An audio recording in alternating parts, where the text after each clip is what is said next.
Here's how to contact customer service without an Amazon account.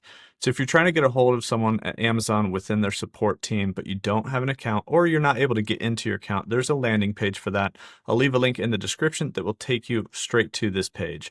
And basically, it gives you some help and support with signing in, creating an account, or if you don't have an account, you can get assistance as well. Depending on the topic here and what fits your current situation, there's going to be some different advice. Like if you say, I forgot my password, then they're going to give you the password reset page and give you some more details about accessing your account if you've already tried that. And then also, if you don't even have an account but you need assistance, there's an option for that. And you get a phone number that you can call. So that's how you can contact them. You won't be able to just get into chat or anything like that without an account, but you can call this number in the United States and Canada. There's also an international number, and then there's also the create account page if that's what you're trying to do. But if you can't create an account, you can see here there's even an option for that. I cannot create an account.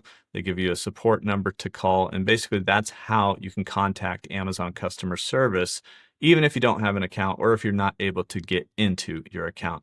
Like I said, there's a link in the description. It'll take you straight to this landing page. It's a little shortcut link.